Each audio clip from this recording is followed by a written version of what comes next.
होता है कि हम कब कहते हैं कि हम आज़ाद हैं।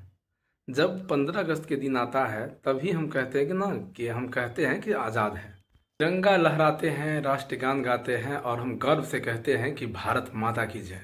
लेकिन इन सब से पहले मैं एक सवाल पूछना चाहता हूँ, यह कि आज़ादी सिर्फ अंग्रेज़ों से मिली थी या फिर आज़ादी का मतलब कहीं उससे बहुत ज़्यादा ऊपर है। सबसे पहले पार्ट वन पे बात करते हैं 1947। 1947 में हमें क्या मिला?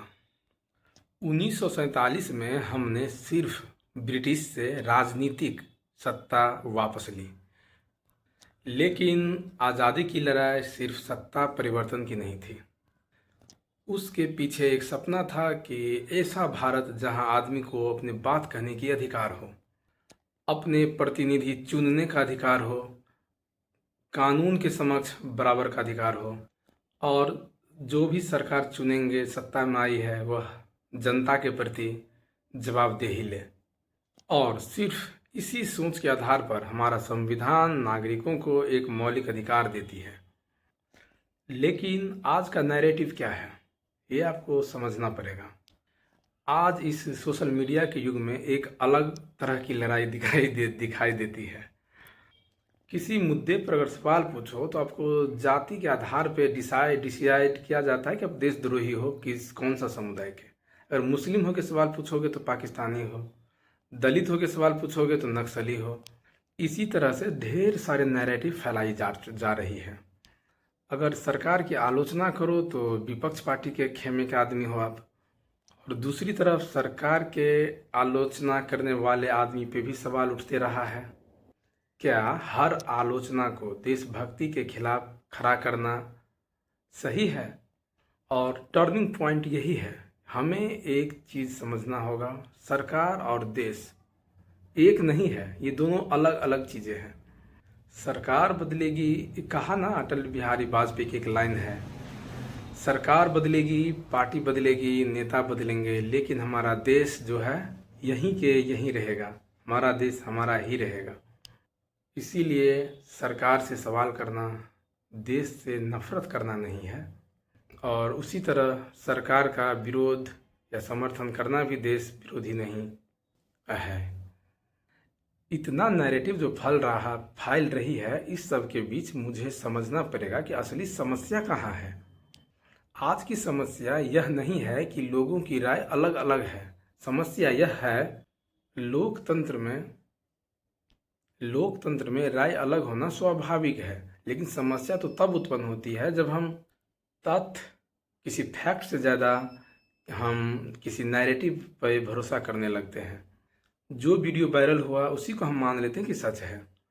अगर कोई नेता ने कुछ कहा तो बिना सोचे हम उसे सही मान लेते हैं, और फिर क्या होता है, उस वीडियो को हम लाइक करते हैं और ये सोशल मीडिया फिर हमें उसी तरह के वीडियो खोज खोज के दिखाते रहती है, और फिर हम उस पर भरोसा करने लगते हैं और पहले से बनी राय और मजबूत हो जाती है। और इससे मेरे मन में एक विचार उत्पन्न होती है कि हम सूचना को वेरीफाई करते नहीं हैं और अलग अलग खेमे में बट जाते हैं। अगर दूसरे शब्दों में हम कहें तो इन्फॉर्मेशन बबल में रहने लगते हैं। मीडिया और सवाल पूछने की आज़ादी। आज के दौर में भारत में मीडिया की स्वतंत्रता को लेकर एक गंभीर बहस छिड़ चुकी है। सिर्फ 2026 में प्रेस का जो रैंकिंग है हमारे देश में, मतलब भारत में 156 है, 156 है 180 देशों में से।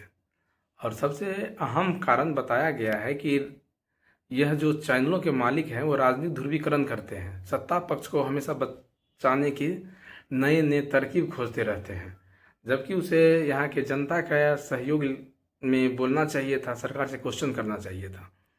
लेकिन दूसरी तरफ ये एक बात उतनी ही महत्वपूर्ण है, पत्रकारों पर हमला करना भी लोकतंत्र का एक गलत जवाबदेही दिखाती है। अगर कोई पत्रकार गलती रिपोर्टिंग कर दी तो उसकी सज़ा, जो भी तथ्य है उसकी जांच करना कानूनी प्रोसीजर है। कानून के तहत से सज़ा देना चाहिए, न कि किसी हिंसा के जरिए, क्योंकि पत्रकार की स्वतंत्रता ही लोकतंत्र का हिस्सा है, या फिर कह सकते हैं कि लोकतंत्र की चौथी पिलर है। आपको पता है कि असली आज़ादी क्या है? असली आज़ादी, जो एक्चुअल आज़ादी के लिए भगत सिंह, सुखदेव, महात्मा गांधी सब लड़े, भगत सिंह को फांसी की सज़ा हुई, वह आज़ादी, असली आज़ादी क्या है? अगर मेरा विचार माने तो आज़ादी का मतलब सिर्फ यह नहीं होता है कि 15 अगस्त को हम सिर्फ तिरंगा लहराएं। असली आज़ादी यह है कि एक गरीब व्यक्ति, मतलब समाज के सबसे निम्न स्तर के लोग हैं, वो भी अपना न्याय की गुहार लगा सके और उसे कानून व्यवस्था के जरिए न्याय मिले। एक छात्र अपने भविष्य को लेकर सवाल पूछ सके, एक नागरिक अपने भविष्य को लेकर रोजगार मांग सके, एक पत्रकार सत्ता से कठिन सवाल पूछ सके, और कोई भी एक आदमी बिना डर के अपनी बात रख सके, और इसके साथ ही दूसरों के आज़ादी का भी सम्मान करे, सच बोले, झूठ न फैलाए, नफरत न फैलाए, अपने आज़ादी के नाम पर किसी दूसरे को नुकसान न पहुंचाए, मतलब किसी दूसरे का, खुद की आज़ादी को लेकर के किसी दूसरे का अधिकार को हनन न करें। तो इतना तो मैं कह सकता हूँ ना कि सिर्फ 15 अगस्त के दिन या फिर 15 अगस्त के दिन इतना मत पूछिए कि 15 अगस्त के दिन इतना तो पूछ ही सकते हैं ना कि देश कितना आगे बढ़ा। इसके साथ ही और भी सवाल पूछिए। 15 अगस्त के दिन सिर्फ यह मत पूछिए कि देश कितना आगे बढ़ गया है। एक देश का आम नागरिक भी उतना ही मजबूत हुआ, क्योंकि मजबूत देश बड़ी अर्थव्यवस्था, बड़ी इमारतें से नहीं बनती है।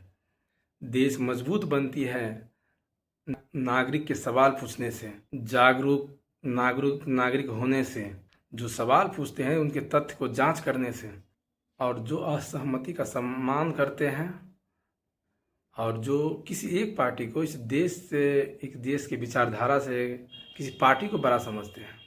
आज़ादी की असली भावना यही है कि अपने देश को किसी राजनीतिक नेता